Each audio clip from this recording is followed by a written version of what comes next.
ዛሬ የአብይ አህመድ ሙስና ኔትወርክ ምስጥሮችና ማስረጃዎች በሚል ርዕስ ሰፊ ዳሰሳ ለማድረግ ቀርብ ያለው እኔ ሚልኬሳ ሚደጋ ነኝ። እንግዲህ ዛሬ ብዙ ጉዶችን ትሰማላችሁ። ብዙ ምስጥሮችን ለመናገር ነው የቀረብኩት። እስከ ዝግጅታችን ፍጻሜ እንድትከታተሉን ዘንድ እንጋብዛለን። እስከ መጨረሻ ድረስ እንድትከታተሉን ይረዳችሁ ዘንድ ፕሮግራሜን በሶስት ክፍል ከፍዬ ነው የሚያቀርብላችሁ። የመጀመሪያ ክፍል አንደኛው አጠቃላይ የአብይ አህመድ የሙስና ኔትወርኮች ሰዎችን እሱ ዙሪያ ያሉ ሰዎችን ዘርዘር አድርጌ ያቀርባለሁ።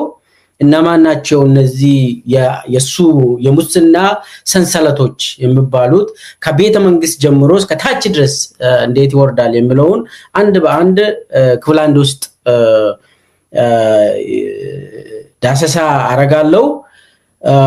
ክፍል ሁለት ውስጥ እንደ ማሳያ አንድን ካምፓኒ ወስዳለሁ። ይሄ ካምፓኒ ባለፉት 5 አመታት ውስጥ ሜድሮክን የበለጠ just from nowhere ትልቁ የኢትዮጵያ ካምፓኒ የሆነውን አነሳለሁ። ለአብይ እንዴት እንደሚሰራ እንዴት ከአብይ እንደሚጠቀም ያንን ካምፓኒ በደንብ እንዳስሰዋለን። አንድ ካምፓኒ ብቻ ነው፣ ብዙ ካምፓኒዎች አሉ፣ ግን አንዱ ላይ ነው ፎከስ የምናደርገው። ሶስተኛው ክፍል ላይ የአብይ አህመድ ይሄ ከባድ ሙስና ትርጉሙ ምንድነው፣ አንድምታውስ ምንድነው፣ ምንስ ያመለክታል የሚለውን ካየን በኋላ ማጠቃለል አስፈላጊ ይሆናል ማለት ነው። ቀጥታ ወደ ክፍል አንድ ሄዳለሁ። አጠቃላይ የአብይ አህመድ ሙስና ኔትወርኮች እነማን ናቸው የሚለውን በደንብ ማየት አስፈላጊ ነው። እሱ ወደዛ ቀጥታ ልሻገርና በመጀመሪያ ሙስና ምንድነው ለብልጽግና የሚለውን ማውራት አስፈላጊ ነው። ለብልጽግና ሙስና የሥርዓቱ መገለጫ ብቻም ሳይሆን የሥርዓቱ የአገዛዙ ዋነኛው ምሰሶ ነው፣ መሳሪያም ነው፣ የአገዛዙ መሳሪያ ነው ሙስና። እሱን በደንብ መረዳት አስፈላጊ ነው። ለምን አብይ 3 ነገሮችን ነው የሚጠቀመው። መጀመሪያ ኃይልን ይጠቀማል ለስልጣኑ። ምናው ያየን ያለነው ጦርነት፣ መግደል፣ ማሰር፣ ማስፈራራት፣ ማፈናቀል እነኚህ ኃይልን የመጠቀም ስልት ነው፣ መሳሪያ ነው። ሁለተኛው ሙስና ነው፣ ሀብትን ያከፋፍላል አብይ። ይሄ ሀብትን የማከፋፈል የሀገርን ሀብት የህዝብን ሀብት ያከፋፍልና እንግዲህ ሙስና የምንለው እዚህ ውስጥ ነው ያለ። እሱ ላይ ነው ዛሬ ፎከስ የምናደርገው። ሶስተኛ ግን ፕሮፓጋንዳ ነው። አብይ 3 ነገሮችን ይጠቀማል፣ ኃይል፣ ሙስና፣ ፕሮፓጋንዳ። ለዛሬ የመረጥኩት ሙስናን ነው። አብይ እንዴት የሙስናዎች ኃላፊ ሆኖ ቁንጮ ሆኖ የራሱን ኔትወርክ የሙስና ኔትወርክ ዘርግቶ እንዴት አገሪቷን እየበዘበዘ ያለውን አንድ በአንድ እሱ መዘርዘር አስፈላጊ ነው። ብዙ ሰዎች አያውቁትም። አብይ ሲባል አብይ አህመድ ሲባል እንደው ደሞዝ የለኝም ምናምን ብሎ ስለሚያወራ ሰውየው እንደዛ አይደለም። መልቲ ቢሊዮነር ሰው ነው አብይ። እሱን በደንብ ዘርዘር አድርገን እናያለን ዛሬ። እንግዲህ በአብይ ዘመን ሙስና እንደው ሙስና የተፈቀደ ብቻም ሳይሆን አንድ አመራር በግድ ሙስና መስራት አለበት። አብይን ያገለገለ ለመቆየት ሙስና ካልሰራ ይባረራል። ስለዚህ ሙስና ህጋዊ ነው በአብይ ዘመን። ታዬ ደንዳም ብለዋል፣ ለልጆቻችሁ የሚተርፍ ለቤተሰቦቻችሁ የሚተርፍ ስረቁ ብሎ በአደባባይ አመራሮችን ኦሮሚያ ላይ አዳማ ላይ ሰብስቦ በትዕዛዝ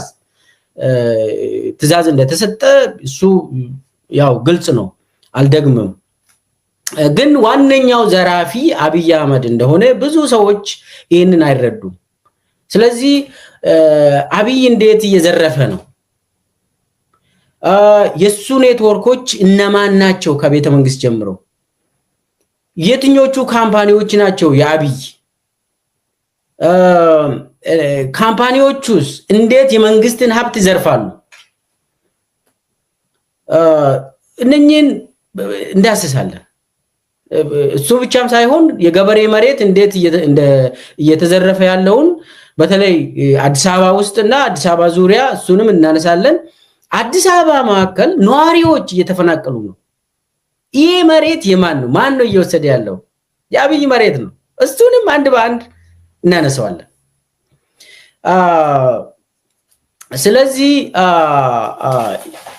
በመጀመሪያ ደረጃ የአብይ የሙስና ኔትወርኮች ከየት ይጀምራል አብይ በማን እጅ ነው የሚሰራ ይሄን ኔትወርክ የሚለውን ሁለት ሰዎችን አነሳለሁ ሁለቱም ሰዎች የአብይ ቅርብ ሰዎች ናቸው ቤተ መንግስት ነው የሚሰሩት አንደኛው ዶክተር ፍስሐ ይባላል ዶክተር ፍስሐ አሰፋ ይባላል የአብይ ፕሮጀክቶች ሁሉም ፕሮጀክቶች ማናጀር ነው ቤተ መንግስት ነው የሚገባ ከአብይ ጋር ነው ቤተ መንግስት የገባው 2018 ዶክተር ፍስሐ በሞያ ህክምና ነው የተማረው አንድም ቀን አክመው አቅም አዲስ አበባ ውስጥ በኖረበት ዘመን ደላላ ሆኖ ነው የኖረው ልክ አብይ ወደ ስልጣን ሲሄድ ከሱ ጋር ሹመት አግኝቶ የአብይ ፕሮጀክቶች አጠቃላይ ፕሮጀክቶችን ለመምራት ከአብይ ሹመት አግኝቶ ቤተ መንግስት ገባ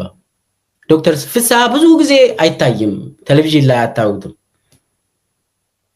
አልፎ ምናልባት ይሄ ፕሮጀክቶች የሪዞርቶች ጎርጎራ ፕሮጀክት ይሄ ወንጪ ኮይሻ ምናምን ብሎ አብይ ሪዞርቶችን የሚገነባቸው ዛከባቢ ሊታይ ይችላል አጠቃላይ የአብይ ፕሮጀክት የሚባለው የጫካ ፕሮጀክት ምን ይሁን አንድነት ፓርክ ይሁን ኤቭሪ በቃ አብይ የሚያፍስሰው የኢትዮጵያውያን ገንዘብ ሙሉ በሙሉ ማኔጅ የሚያደርገው ዶክተር ፍስሐ ነው ስለዚህ ዶክተር ፍስሐ በኩል ሌሎች ካምፓኒዎችም አሉ አንድ በአንድ መጣበታለሁ እና አንዱ በዶክተር ፍስሐ በኩል የዶክተር ፍስሐ እንግዲህ የአብይ ግምጃ ቤቱ ነው ዋነኛው የአብይ ግምጃ ቤት ትሬዠሪ ሆኖ ያገለግላል ስለዚህ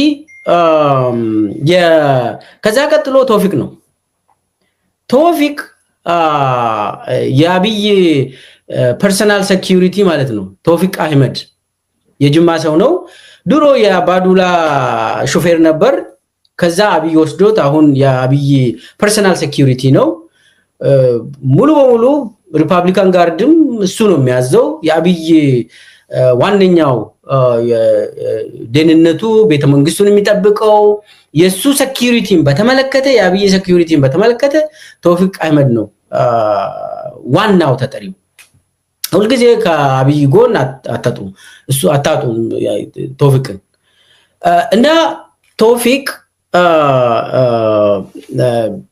ቶፊቅና ዶክተር ፍስሐ ከቤተ መንግስት በቀጥታ ሌሎቹን ካምፓኒዎችን ማኔጅ ያደርጋሉ አሁን ብዙ ሰው ከዚህም በፊት አብይ እኔ በግሌ ያመጣሁትን ገንዘብ በቢሊየን የሚቆጠር ገንዘብ በግሌ ነው ያመጣሁት ከዩኤ ያመጣው ከአይኤምኤፍ ያመጣው ከዚህ ሀገር ለምኜ ያመጣሁትን እንዴት ነው የምትጠይቁኝ ብሎ ፓርላማ ላይ የህዝብ ተወካዮች ምክር ቤት ላይ ሰውን ሰድቧል እነኚህ ገንዘቦችን የኔ ነው የግሌ ነው ብሎ አብይ ፓርላማ አባላትን የሰደበው ማኔጅ የሚያደርጉት ግምጃ ቤቶቹ እነኚህ ሰዎች ናቸው በተለይ ዶክተር ፍስሐ ከዛ ቶፊቅ ከሁለቱ የበለጠ ምስጥር የአብይ ምስጥር ትሬዠሪ የሉ ሁለቱ ናቸው ዶክተር ፍስሐና ተውፊቅ ናቸው እንግዲህ ከዩኤኢም ይምጣ ለምሳሌ አሁን አብይ ስልጣን ሲይዝ ዩኤኢዎች $2 ቢሊዮን ነው የሰጡት ለአብይ አይደለም ለኢትዮጵያ ነው የሰጡት ያንን ገንዘብ ለኢትዮጵያ መንግስት ነው የተሰጠው እንጂ ለአብይ ኪስ ውስጥ ለዶክተር ፍስሐ እጅ እንዲገባ አይደለም ነገር ግን እነኚህ $2 ቢሊዮን ቀጥታ ኢትዮጵያ ፋይናንስ ሚኒስቴር ወደሞ ብሔራዊ ባንክ ምናምን እንደዛ አይነት ታሪክ የለም አብይ ዘመን ቀጥታ ለዶክተር ፍስሐ ነው ያስረከቡት ዶክተር ፍስሐ በራሱ እንትን አውጥቶ ፕሮጀክቶችን እነኚህ አብይ ፕሮጀክቶች የሚባሉትን ፋይናንስ ያደርጋል አብይ ክፈሉ ብሎ ያዘዘውን ይከፍላል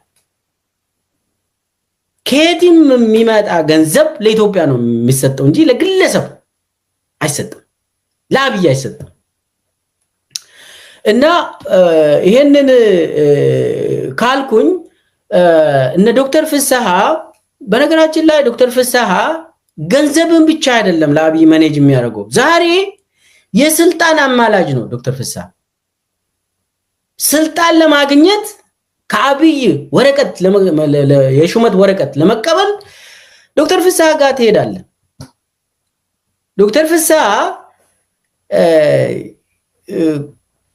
ቢያንስ የ6 ወር ሹመት ያገኝልሃል